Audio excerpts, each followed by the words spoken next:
Shwmae a chroeso I Sgwrs, podlediad Consortiwm Canolbarth y De. Yn y podlediad hwn byddwch chi'n clywed y trafodaethau diweddara am bob math o bethau addysg.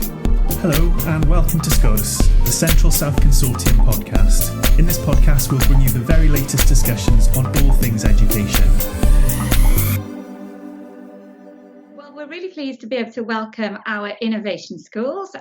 We've got 4 representatives here from the 4 innovation schools that are within the Central South Consortium region. So here, I'm going to go in order of my team's screen. So we've got Laura Taylor, head teacher of St Joseph's Roman Catholic Primary School in Penarth.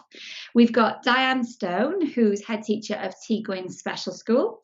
We've got Yvonne Roberts-Ablett from assistant head teacher in Fitzalan High School. And we've got Beverley Timothy-Webber, who's assistant head teacher in Bishop Hedley High School. So welcome. We're really keen to have a conversation about your work as innovation schools. Lots of schools are aware that there are national innovation schools, 4 innovation schools per region. And you've, of course, been working behind the scenes on trialling the framework and primarily looking across AOLE. So whereas the pioneer schools may have been representing one particular AOLE and helping to co-construct that framework and the guidance, I understand that you've been tasked with looking at the professional learning that encompasses all of that and then considering how you might start to look at trialling, not just within one particular AOLE, but across the curriculum. And that's really pertinent for us right now. I don't think the system was ready maybe to hear what you had to say a year or 18 months ago. But I think now, from January 2020, it was ground zero. We all had the publication of Curriculum for Wales framework and guidance. And so it was about starting afresh, even pioneer schools and perhaps you yourselves. Once that final published framework was out there, then that meant that we needed to all start afresh and to consider what's there. I think previously we'd all had iterations, we'd received drafts, but it was important for the whole system to say, here's the framework and this is what we're now working to. So what we'd like to do, since January 2020, when the final framework and guidance was published, we've of course hit a pandemic, but we are still on track for Curriculum for Wales being enacted in 2022. So that poses very many challenges. It does pose some opportunities as well. So we'd like to just explore those challenges that you faced as innovation schools and the opportunities, looking through the lens of COVID, but considering that sort of innovation schools a year on.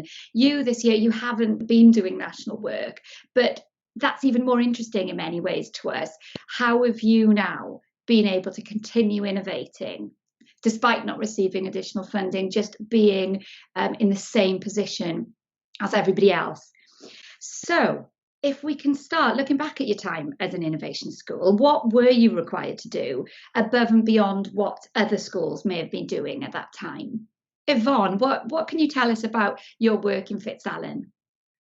So I suppose when we applied to be an innovation school, we were asked to kind of do something a bit more practical than just reading the guidance. And because we'd been involved in the process, we were aware a bit more of the direction of travel as to where it was going. So when we received the guidance that was put into the public domain, we were able to make sense of it probably a little quicker. And as a result, what we managed to do was take the application of innovating with 3 identified areas of learning a little bit further, because we found quite quickly that one of the things that was difficult to do, to manage it, certainly in a big school, is to have some areas of learning making more developments quicker than others. So what we actually found was that it was much easier for us to consider the whole curriculum, to consider the wider overarching aspects of the curriculum, and then apply those into areas of learning. So we found quite quickly that jumping to the detail missed an awful lot of the steps that we actually needed.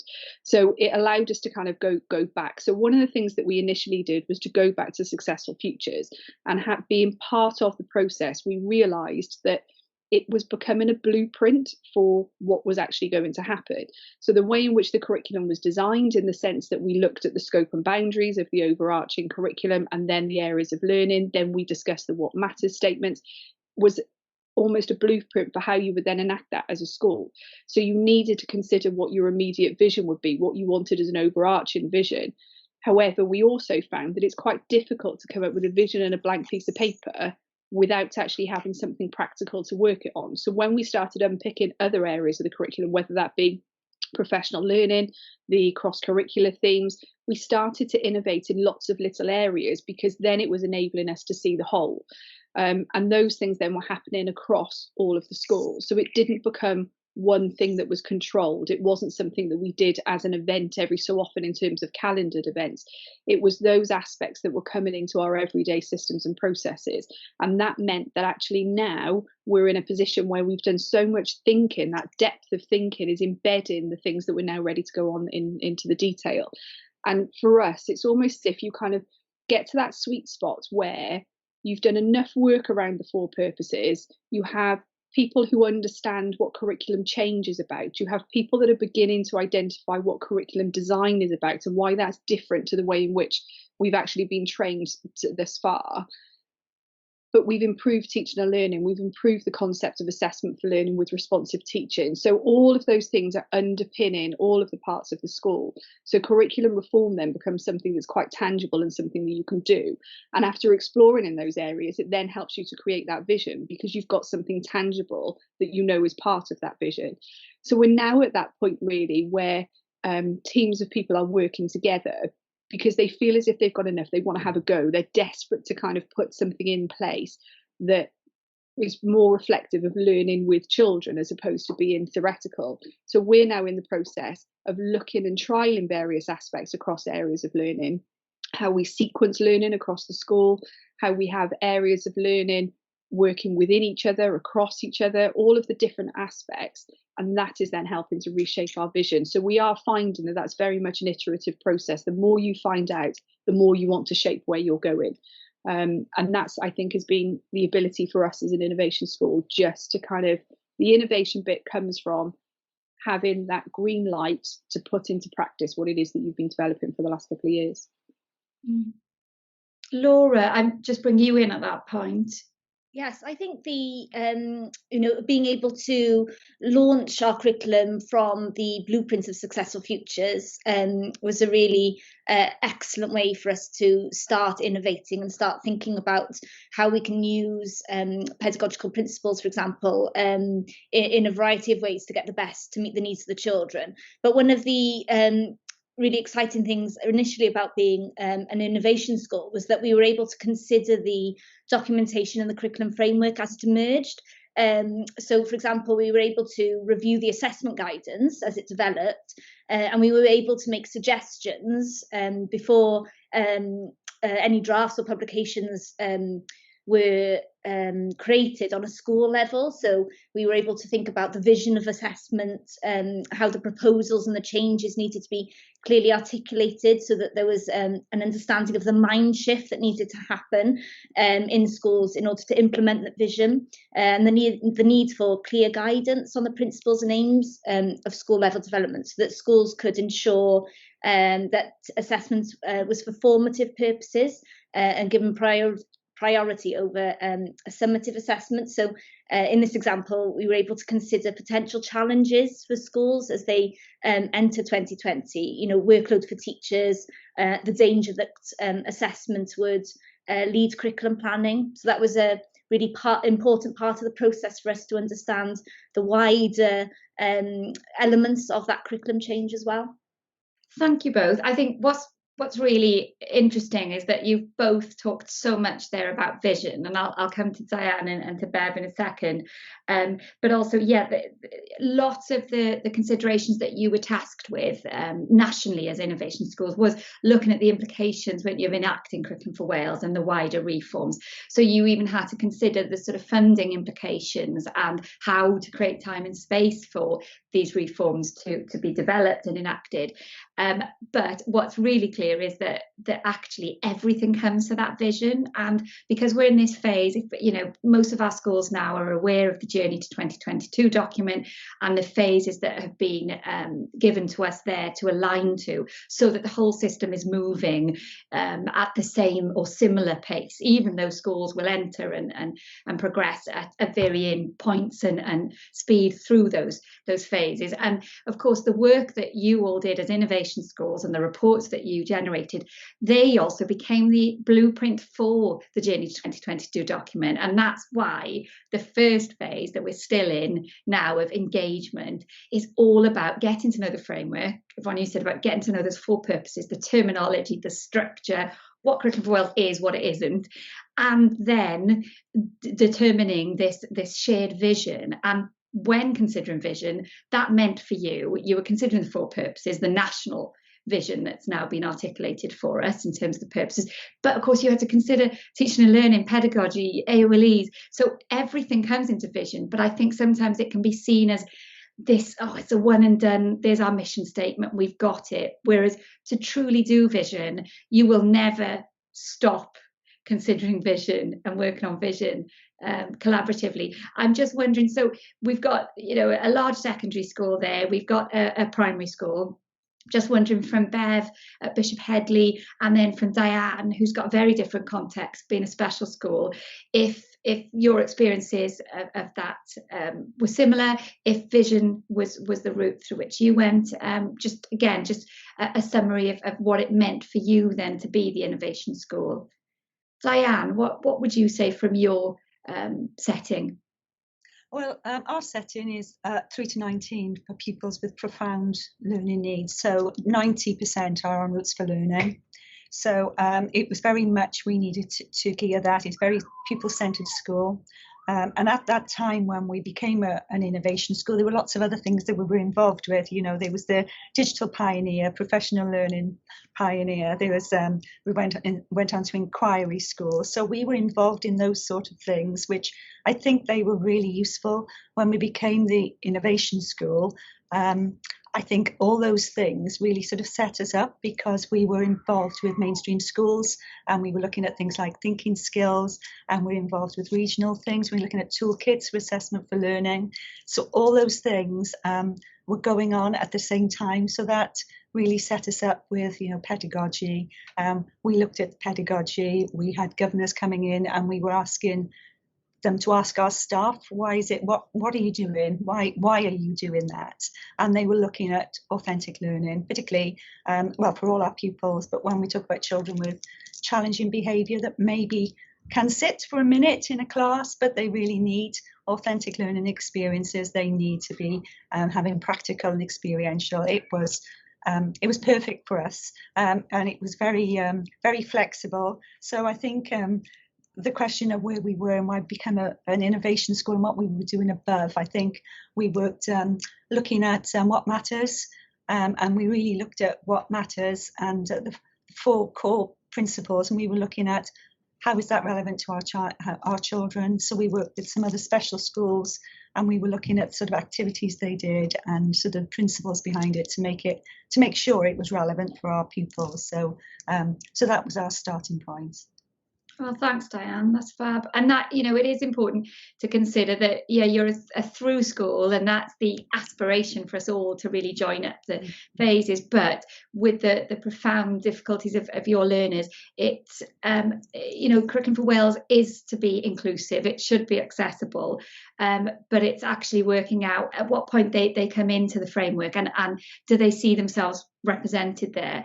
There's no question for any of us who were mainstream specialists that it was the working with special schools that absolutely inspired, I think, every group within the pioneer process and within innovation schools to really consider those authentic contexts, what the 4 purposes really mean, that we're teachers of children and young people, not just of subjects, so there's no question, Diane, hearing some of your innovations and that of other special schools massively inspired me to want to do better for those learners in mainstream school who are also challenged and are being challenging. And you know, when you really reflect on why that is, sometimes, you know, we perhaps overly focus on teaching rather than learning, and we've got to think a little bit more carefully about how our young people learn and some of the more individualized approaches that we might need to take with them.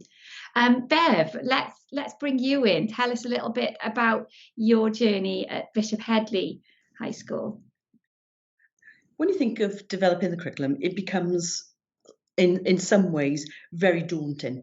And it's that idea of how do you manage change for staff? I think that's where we started from. And vision is definitely part of it. It's that idea that you can get that buy-in from staff and going back to the moral purposes of why we were teachers in the first place.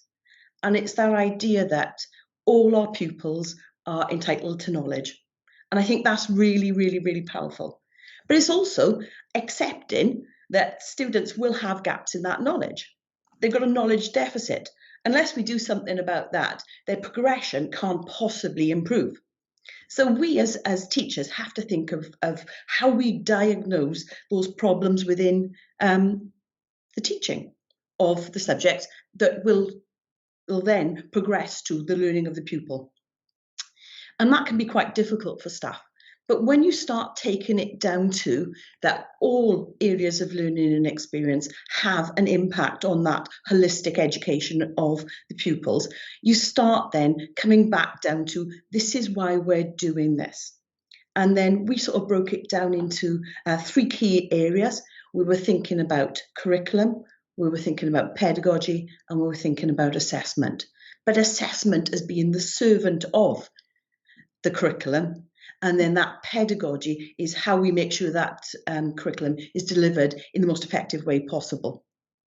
So it's kind of a 3-pronged approach. And when you're looking at curriculum design, it very much has to keep those 3 aspects in order to be able to make that progression in the learning of pupils. And I think using that sort of 3-pronged approach has really helped our staff think about it. So you are thinking about what it is you're teaching. Why is that relevant to my pupils in my area? How will that link to the local, to the wider community, to international perspectives? How will that link to my pupils' Cynefin? We've got a large amount of EAL pupils, so we have to think how that will link together. And I think that is what the Innovation Schools gave us, was that space to think about what is relevant for our pupils and how best to enact the curriculum for them.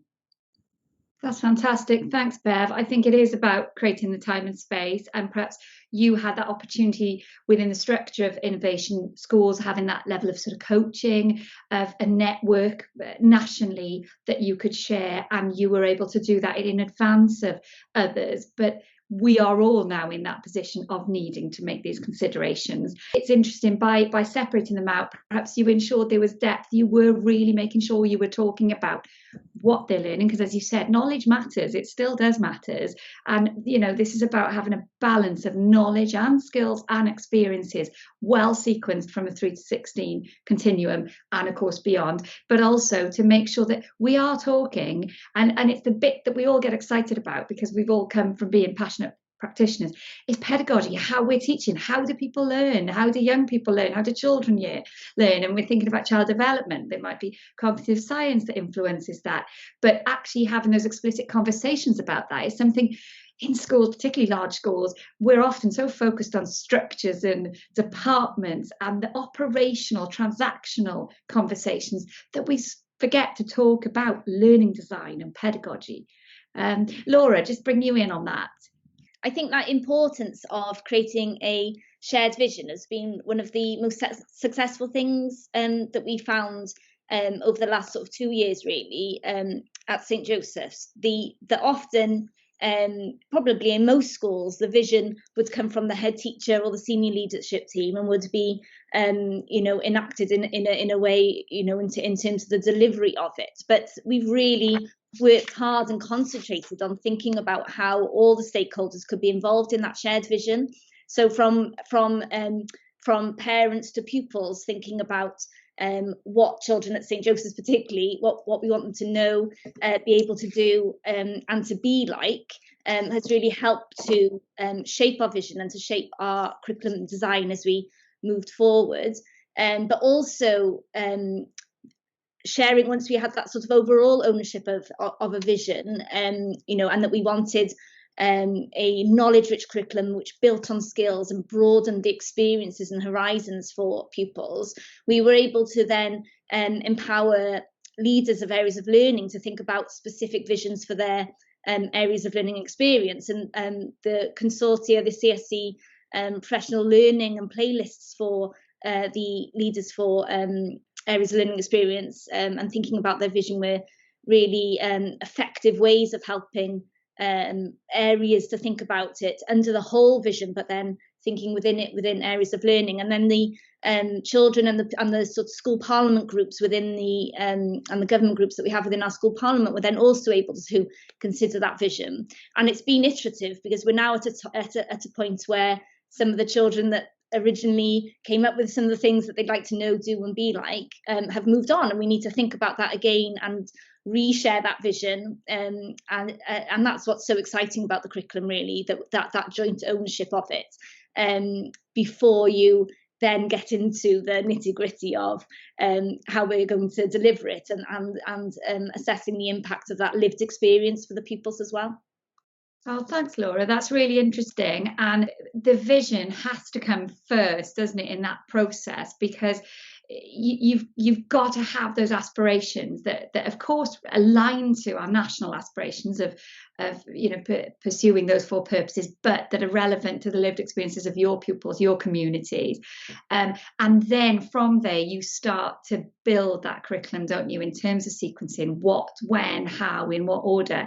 And of course that process then may take you back to your vision to reconsider. Yeah, I think for us, hearing Laura speak there, one of the things that has struck me most is that we need to be on the same page in terms of language. And I know that we've done an awful lot of work around ensuring that we understand the terminology that's being used. And you mentioned there in terms of, the definition of curriculum being everything a learning experience is in pursuit of the 4 purposes.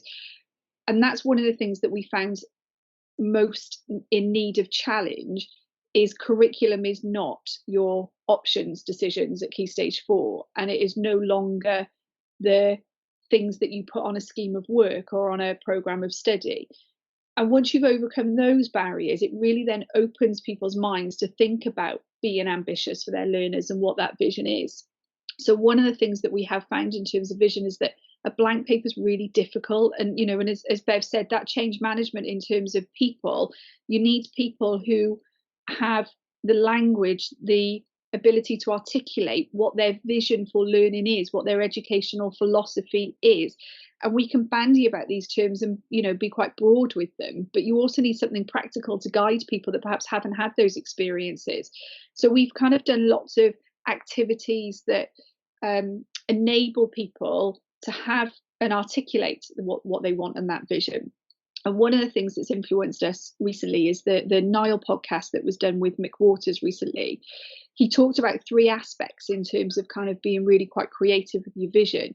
And he talked about the quality of the environment in which you have, and thinking about provisions. I think especially in a secondary school, this is what this curriculum is asking you to do. The concept of a timetable, the concept of lessons and structures, and how many lessons are actually given over to particular subjects. They're all questions that now need discussing, and that can be quite scary when you know what your timetable looks like, and it's worked and it's produced outcomes. That's quite difficult, that we found, especially for secondary schools, to be able to do. So thinking about it in a different way in terms of environment, and not just about how you use your physical environment, but also the sort of social and emotional aspects of your environment is what he talks about. And of course, there's so much rooted in, especially in the last 12 months, around health and well-being, in terms of ensuring those social and emotional aspects of learning are dealt with well.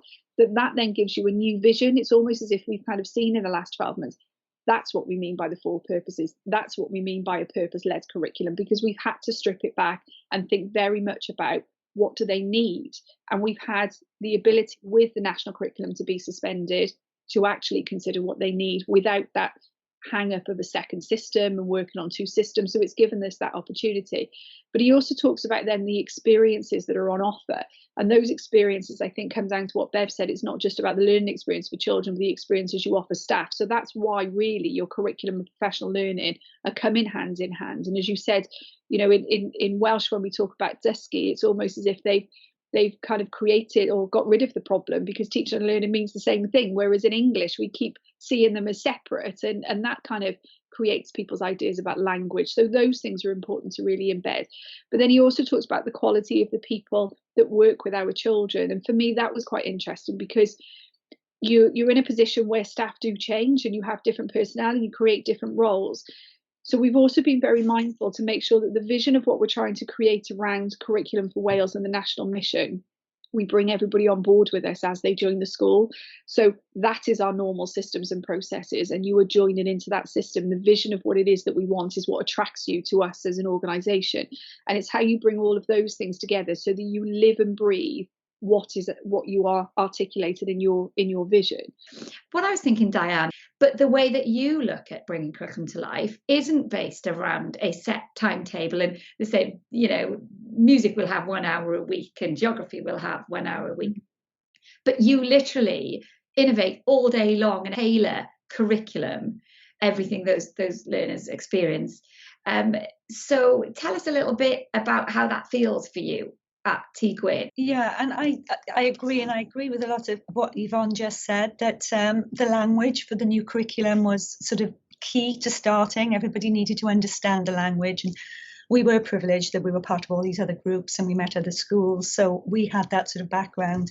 But I think from our point of view, given the sort of where our pupils are learning, experiential and skill-led, it was building on what we felt was quite a solid base.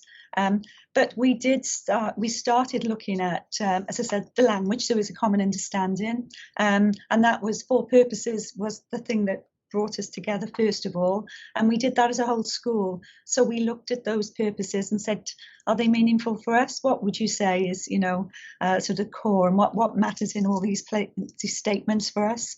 And that took us, we'd from the start put that into twilights. We have twilights every week, and we put that into twilights. So we spent about half a term going through that, and classes were getting together. They were writing up things, we were coming back, we were putting them on the whiteboard. We're 27 classes here, so we are a big staff body. They were coming back, and that did take us weeks looking at that, so we all agreed. And then they were looking at, where are we now, what sort of experiences do we have? So we had our pupils all have assessment via video evidence. So we were looking at evidence, so we could immediately get together sort of a big collage of the activities that we felt were good and authentic activities and experiential for our pupils. So we went from there.